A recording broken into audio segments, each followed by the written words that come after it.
마음을 다시 한번 새롭게 잡아야 된다. 그때부터 제대로 된 그런 마음을 소유하고 살아가는 것이 너무나 중요하다. 그것이 지혜다라고 말하는 것이 솔로몬의 인생을 통해서 보게 되는 하나님의 마음인 것입니다. 언제까지? 젊었을 때부터, 어렸을 때부터 말씀 가운데 들어가 있는 하나님의 마음을 품고 살아가는 것이 참된 지혜이다. 이것이 솔로몬의 모습을 통해서 보여주는 하나님의 마음이다라는 것입니다. 일곱 번째 마당입니다. 일곱 번째 마당은 사랑의 줄, 사랑의 줄. 노래 앞으로도 아시겠죠? 사랑의 줄, 사명의 줄로 이어집니다. 호세아 11장 8절부터 9절까지 말씀을 읽어볼까요? 시작. 에브라니여, 내가 어찌 너를 놓겠느냐?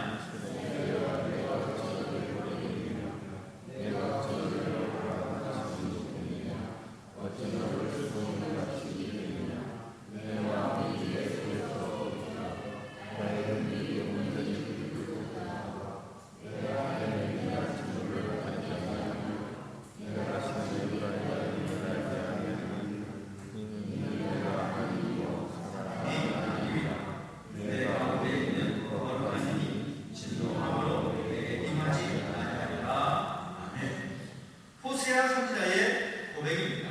호세아 선지자가 하나님의 마음을 받아서 고백하는 그런 하나님의 마음의 내용인데, 무슨 얘기냐면 이제 사랑이 줄 사명의 중이다, 줄이다 이렇게 말하고 있습니다. 이 호세아 선지자가 활동하던 북이스라엘의 그런 상황들, 사실 호세아 선지자 이전에 약 200여 년 전에 솔로몬 왕이 죽고서 난 후에 이제 남유다, 북이스라엘로 통일 왕국이 분열됩니다. 분열이 되고 나서 약 400년 동안의 분열 왕국이 시작이 되는데, 우리나라 남북처럼 이스라엘도 통일 왕국이 분열돼서 남과 북으로 나뉘어져서 존재하고 있었다는 것이죠. 그런데 분열되고 나서 하나님께서 이 북이스라엘을 향해서도 또 남유다를 향하여서도 계속해서 똑같이 가지신 마음은 무엇인가 하면, 하나님께서 애초에 모세를 통하여 또 시작하게 하셨던 제사장 나라, 또 예루살렘의 성전을 통하여서 계속 이어가길 바라셨던 성전을 통한 제사장 나라의 꿈, 그것이 계속 이어지고 제사장 나라의 사명을 감당하는 것이 하나님의 마음이고 끊임없이 그것을 기대하셨지만, 북이스라엘 가운데 200여 년 동안 19명의 왕이 있었지만 그 중에 단 한 사람도 제사장 나라에 대한 충성스러움을 보이지 않았다는 겁니다. 참 그 심각한 것입니다. 다윗과 솔로몬에게 주셨던 그 하나님 나라, 또 성령을 통한 제사장 나라의 그 꿈, 그것이 계속 이어지는 것이 아니라 얼마 가지 못해서 100년도 못 가서 남북으로 나눠지고 난 뒤에는 이제 북이스라엘에 세워진 19명의 왕 가운데 단 한 명의 왕도 제사장 나라에 대한 큰 그림을 알려고도 하지 않고, 그런 그의 이해도 없고, 그 제사장 나라에 대한 충성을 보이지 않았다는 한 사람입니다. 그래서 하나님께서 결국 참고 또 참고 또 참으시다가 200년 만에 이 아수르라는 제국을 등장시키셔서 북이스라엘의 문을 닫게 하시고, 또 사마리아를, 북이스라엘 수도죠, 수도인 사마리아를 사마리아인이 되게 하는 그런 과정에서 이 말씀이 나오는 겁니다. 에브라임이여, 내가 어찌 너를 놓겠느냐? 이스라엘이여, 내가 어찌 너를 버리겠느냐? 그 고백이 나오는 거예요. 정말 그들을 하나님께서 사랑의 줄로 붙잡고 부둥켜 안고 끊임없이 그 하나님께 주신 그 제사장 나라는 그런 사명을 붙잡고 그렇게 살기를 기대하시는데, 하나님께서 솔로몬 이후에 200년이 넘는 시간 동안에 북이스라엘을 바라보셨지만 단 한 번도 그 사명을 감당하지 않는 그들을 보실 때 너무나 마음이 아프신 것이죠. 단 한 명의 왕, 어쩌면 그럴 수가 있을까라는 생각이 들 정도로 단 한 명의 왕도 그 마음을 알지 못하고, 그리고 그 하나님 마음을 알고자 하지도 않는 그런 모습을 보면서 결국 하나님은 북이스라엘의 문을 닫게 하시고 사마리아에 살고 있는 사람들을 사마리아인이라는 그런 고유 명사화시키는, 이제 이방 민족과 혼혈 백성이 되게 만드시는 그런 일들을 가슴 아픈 마음, 찢어지는 그 마음으로 허락하고 계신다는 거예요. 그래서 그 징계와 처벌 가운데 호세 선지자를 통하여 큰 말씀을 주고 있다는 것이죠. 궁극적으로 그 하나님의 속성을 드러내시고 있는 것입니다. 오래전에 이스라엘 백성들이 출애굽해서 이 시내산에 도착했을 때 금송아지 우상 사건이지 않았습니까? 모세가 하나님을 만나고 대면하기 위해서 시내산에 올라갔을 때 하도 내려오지 않으니까 이 아론을 중심으로 해서 이스라엘 백성들의 한 행동은 금을 모아다가 금송아지를 만든 겁니다. 금송아지 앞에서 절을 하고 난리 목소리를 피지요. 근데 그들을 진멸하겠다 이렇게 언동을 하셨다가 용서하시면서 하나님께서 모세를 통해 뭐라고 말씀합니까? 나는 은혜롭고 자비롭고 노하기를 거기한다. 이렇게 스스로 말씀하지 않습니까? 근데 오랜 시간이 지나고 나서 정말 하나님의 그 일이 얼마나 크신지 그 잘못한 사람들을 그 일로서 감싸주고 또 감싸주고 오랫동안 참으셨는데 그 잘못한 것들을 다 덮을 수 있을 텐데 그 책임을 이제 다시금 그들에게 묻고 계시는 것이죠. 그 불쌍히 여기셔서 정말 그 마음을 돌이키시겠다라는 겁니다. 지금 그들이 이제 200년 후에 북이스라엘의 멸망과 함께 비록 잠깐의 징계를 받게 될 것이지만 하나님께서 그 징계하신 마음 또 그들을 벌하신 그 마음에서 끝나는 것이 아니라 다시 그들을 불쌍히 여기셔서 회복하시겠다. 그 마음을 돌이키시겠다. 그 말씀을 하고 있다는 거예요. 그 마음이 어디서 나타나는 것입니까? 그 이후에 약 800년 후에 하나님께서 그 아들을 이 땅에 보내시고 예수님을 십자가에서 올려놓고 대신 처벌을 하신 겁니다. 그것이 하나님의 긍휼로 나타나게 되는 것입니다.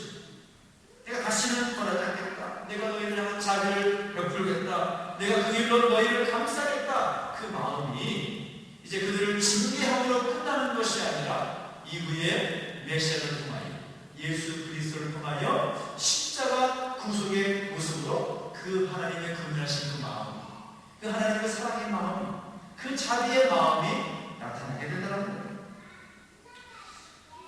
북이스라엘이 멸망한 이후에 800년 후가 지났을 때에 예수님께서 일단 오셔서 이 사마리아 사람들과의 어떤 함께 했던 이야기들을 잠깐 더 소개한다면 예수님께서 사마리아 성에 들어가지 않습니까? 이 사마리아 성에 가는 여인에게 물을 달라라고 말하지 않습니까? 그래서 그 여자의 모습을 통하여서 그 사마리아 사람을 이전에는 유대인들이 감히 거들떠보지도 않고 개처럼 여겼던 그 사마리아 사람들, 이제 그들은 우리 사람이 아니다. 혼혈 민족은 우리와 정통 유대인과는 다른 사람이다라고 아예 장벽을 쌓았던 그 장벽이 예수님 때문에 허물어지는 것입니다. 그리고 그 우물가에서 그 여인을 만나서 그 여인과 예배에 대한 말씀을 이야기하면서 그 예배의 자리 가운데 사마리아 사람들을 이끌어내는, 그러니까 이전에는 약 800년 동안의 그 징계하심으로 전혀 함께 할 수 없었던 사마리아 사람들이 이제 예수님 이후에 이제 복음이 그 지역에 확장이 되고 이제 세상 나라로서는 별 의미가 없었던 사마리아 지역이었지만 하나님 나라로 전환되었을 때에는 그 지역 역시도 하나님 나라의 귀속이 됩니다. 그러니까 하나님의 나라의 큰 그림이 이제 더 확장이 되가는, 다시 하나님께서 다시 그 마음을 그 위에 계시고 불쌍해지는 그 마음이 이제 나타나는 그 현실의 역사가 어떻게 이어지고 있다는 거예요. 그래서 또다시 주님께서 제자들에게 사명을 말씀하실 때에도 너희는 온 천하에 다니며 복음을 증거라고 하실 때 빼놓지 않고 말씀하신 지역이 어디입니까? 온 유대와 사마리아와 땅 끝까지 이르러라고 말씀하시지 않습니까? 비록 사마리아가 800년 전에 아수르에 의해서 하나님의 징계로 말미암아 문을 닫게 되었지만 다시 그들을 긍휼히 여기시고 불쌍히시는 하나님의 마음이 회복이 되고 있는 것입니다. 그 하나님 나라의 큰 그림 가운데 들어가게 되는 것이죠. 얼마나 크신 하나님의 마음입니까? 우리가 생각할 수 없는 하나님의 마음이 지금 그려지고 있는 것이죠. 8번째 마다 한번 해볼까요?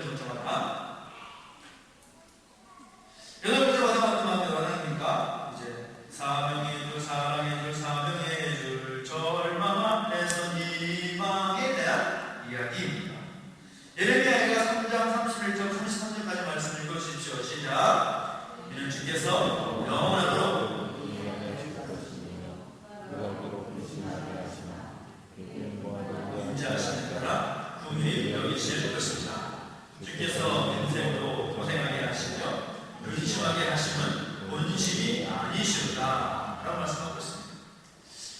예레미야 애가의 고백은 이제 에베레미야 선지자의 그런 슬픈 마음을 또 노래하고 있는 그런 성경인 것이죠. 에레미야가 지금 이 말씀을 하고 있을 때에는 울면서 우는 마음으로 이야기를 쏟아내고 있는 것입니다.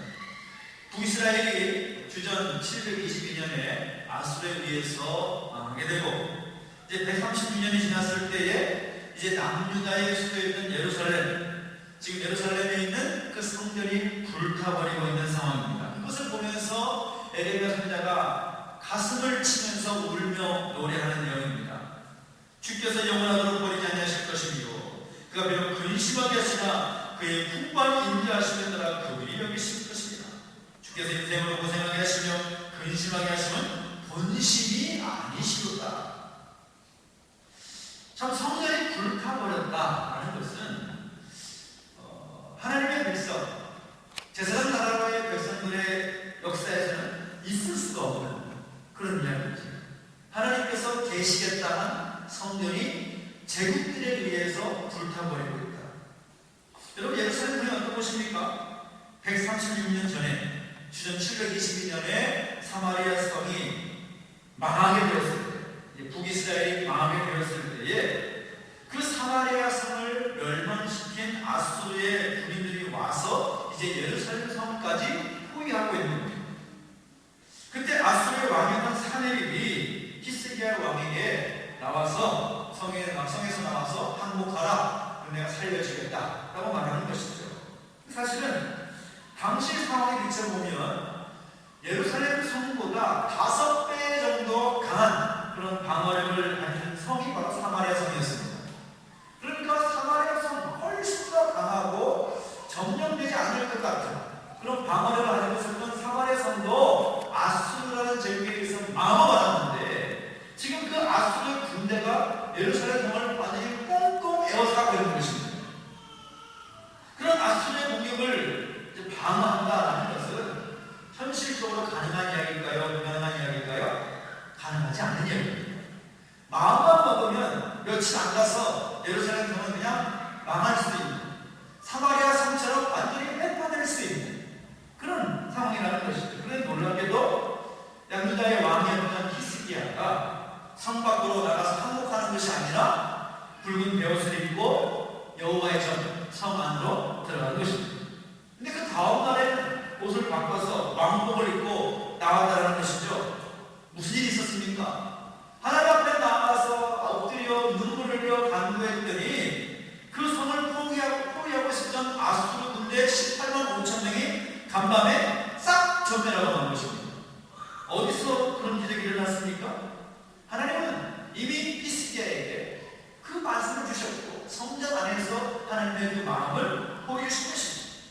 그래서 그 사건이 어떤 파장을 일으켰는가 하면 이스라엘이 보통 나라가 아니구나, 남유다가 보통 나라가 아니구나, 또 특별히 남유다의 수도인 예루살렘 성에 있는 그 하나님의 성전이라는 곳이 정말 특별한 곳이구나, 그것이 세계적으로 소문이 날 수밖에 없는 것이죠. 근데 감히 누가 그 성전을 무너뜨리고 그 성전을 불태울 수가 있다는 말입니까? 그런데 얼마 지나지 않아서 이 북이스라엘이 망한 뒤 136년 만에 예루살렘에 있는 성전이 바벨론에 의해서 완전히 불타버렸다는 거예요. 불타버리고 예루살렘 성은 무너지고 수많은 사람들이 죽고 포로로 잡혀가는 그런 광경을 바라보고 눈물로 기도하고 있는 이야기가 예레미야 애가의 이야기입니다. 인생으로 고생하게 하시며 근심하게 하시면 본심이 아니셨다. 지금 그들이 눈으로 생각해 볼 때는 하나님이 남유다까지 버리셨구나, 하나님이 이제 남유다를 완전히 끝내버리시는구나 라고 말할 수 있겠지만 그것이 하나님의 본심이 아니시다라고 하는 겁니다. 어떤 어린아이가 울고 있어서 예레미야 선지자가 가보니까 어미의 젖을 빨고 있는데 어머니의 그 젖에서 피가 나오는 겁니다. 왜냐하면 그 어미가 죽었다는 거예요. 그 피를 빨면 아이를 누구도 돌봐줄 수 없어서 어린아이도 죽습니다. 이것이 예루살렘이 멸망하는 광경의 이야기입니다. 얼마나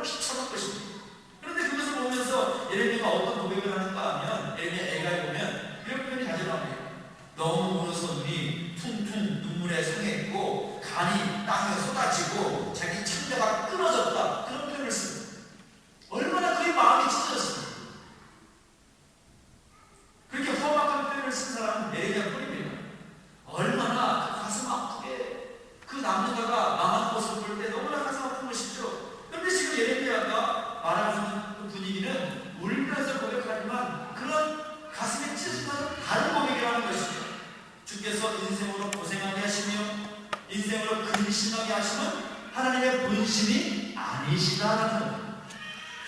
다시금 하나님께서 이제 그들의 하나님이 되고 또 하나님의 백성들이 다시금 하나님의 백성으로 새롭게 될 이제 70년 동안 험악한 역사의 시작이지만 그런 상황 속에서 주께서 이렇게 고생하게 하신 것이 본심이 아니라 그 뒤를 이야기하고 있는 거예요.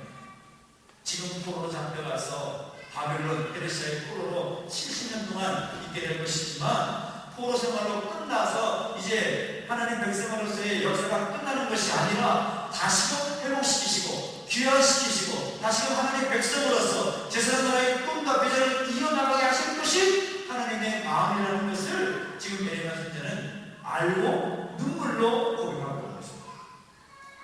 9번째 마당 제가 보겠습니다. 징계 희망이 드린 기도입니다. 징계 희망이 드린 기도.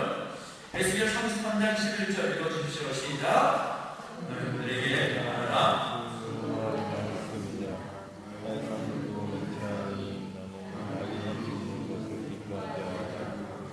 악인이 그의 길에서 돌이켜 떠나 사는 것을 기뻐한다.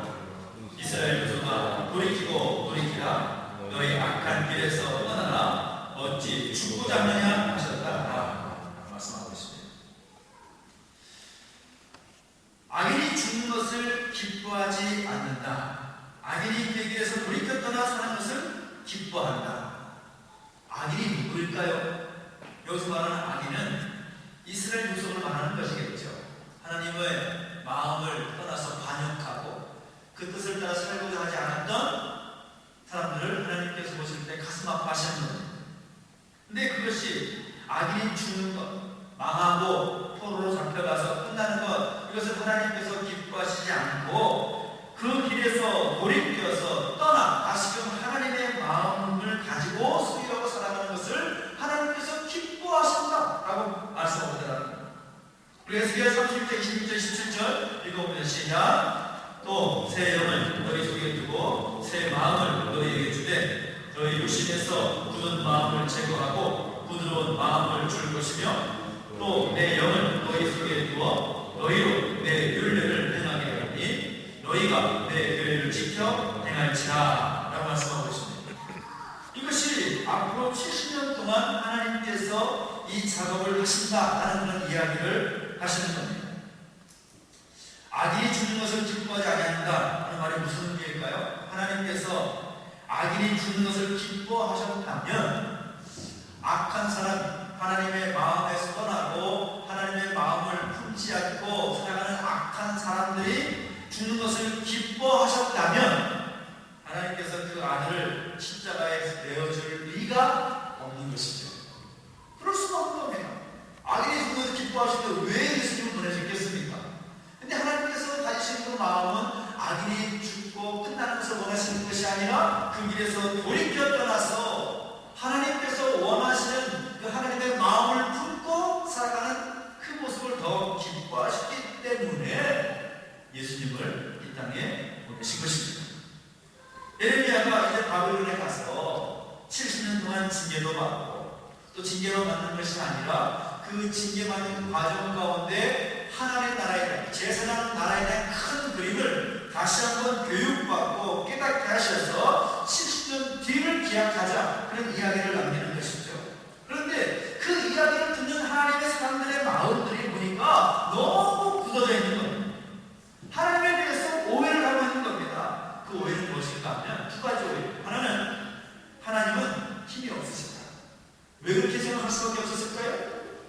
이미 북이스라엘, 남유다 이미 하나님의 백성이고 하나님의 나라라고 하는 그 나라와 백성들이 망하고 말았기 때문에 객관적으로 볼 때는 이 나라를 세우셨다는 하나님, 하나님의 백성이라고 말하시는 그 하나님이 힘이 없으시구나, 그래서 망했구나 라고 오해를 하는 겁니다.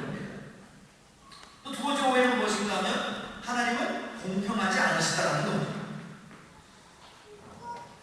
선지자의 고백 가운데 이런 고백이 있죠. 아비가 신것을 먹었는데 왜 우리가 이빨이시냐 하는 말합니다. 부모가 잘못했는데 왜 우리 입에서 처벌하느냐 그런 이야기죠. 근데 하나님은 공평하지 않다라고 오해를 하면서 그 오해 때문에 그 마음이 굳어져 버린 거예요. 그래서 하나님은 에스겔을 이제 그 마음을 가지고 있는, 오해하고 있는 그 사람들 하나에 말하는데, 아니야, 하나님의 마음은 그것이 아니야. 너희의 굳은 마음 좀 제거했으면 좋겠다. 바벨론은 70년 후에 망하게 될 것이다. 그리고 너희가 포로 생활 가운데 제사장 나라의 꿈을 제대로 교육받고 그 교육 기간이 끝나게 되면, 그 징계의 기간이 끝나게 되면 너희에게 새로운 기회가 주어질 것이다. 그 기회를 통해서 오히려 예레미야가 속상해하면서도 희망을 가지고 말했던 그 새 언약, 하나님께서 이루고자 새로운 뜻이 시작될 거야. 그런 이야기를 에스겔 선지자가 포로로 끌려와 있는 사람들에게 70년 동안 설득하면서 마음을 돌려놓는 그런 이야기를 하는 것입니다. 그러니까 굳어진 마음을 다시금 하나님의 마음을 생각하기 위해서 힘쓰는 선지자의 그 마음이 느껴지게 되는 것이고, 그 선지자의 그 입술의 고백을 통해서 그런 하나님의 마음을 알게 되는 것입니다. 징계로 끝나는 것이 아니다라는 것이죠. 그 징계 이후에 새롭게 시작하신 하나님의 마음을 가르치고 있는 것입니다. 그들의 굳은 마음을 붙잡고 에스겔이 참 쉽지 않은 마음으로 노력을 했는데, 우리 하나님께서 그 사람들의, 하나님의 사람들의 마음을 돌이키실 때 얼마나 가슴 아프고 힘들으셨겠습니까? 그 마음을, 그 내용들을 통해서 우리가 배우게 되는 것이죠. 오늘 배우게 된 마지막 10번째 마당, 제가 공동체입니다. 하나님 마음 열망을 향한 만나세 내 신앙의 세 전혀 온 마음과 지혜를 사랑해줄 사명해줄 절망 앞에서 니마 징계 희망의 기립돌 재건 공동체까지입니다. 재건 공동체까지 10번째 마당. 느헤미야 12장 27절 43절 말씀 같이 한번 읽어볼까요? 시작. 예루살렘 성벽을 봉헌하게 되니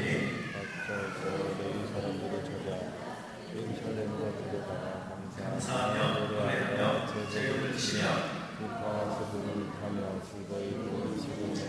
43절입니다. 이날에 우리가 큰 자살을 드리고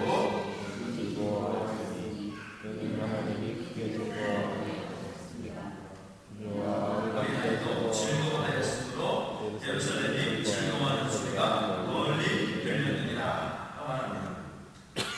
43절 보니까 이날에 큰 제사를 드렸다. 제사는 제사인데 큰 제사를 드리고 심히 즐거워하였다. 하나님께서 그들을 하여금 크게 심히 즐거워하게 하셨다라는 것이죠. 근데 그것으로 인해서 부녀와 어린아이들까지 다 즐거워했는데 모든 사람이 즐거워하는 소리가 멀리까지 들렸다. 그런 이야기를 하는 거죠. 느헤미야는 이 한 구절을 쓰고 싶어서 평생 이 바벨론 제국 페르시아를 통해서 고생을 하고 그 하나님의 꿈을 이루기 위해서 백성들을 끌고 다시 온 것이죠. 예루살렘 성벽을 재건하고 또 그것을 재건하면서 하나님 앞에 봉헌하게 되니까 각처에서 레위 사람들을 찾아서 예루살렘으로 데려다가 감사하고 노래하면서 재금을 치고 또 비파와 손을 타면서 즐거이 봉헌식을 하는 것이죠. 그날에 우리가 사람을 드리고 심히 즐거워했으니 심히 즐거워했다고 말하고 있습니다. 이 심히 즐거워했다는 말은 하나님이 크게 기뻐하게 하셨다, 하나님이 즐거워하게 하셨다 하는 그런 말과 똑같은 것입니다. 그러니까 이 말은 150년 전에 예레미야 선지자 때에 예루살렘이 슬퍼하는 소리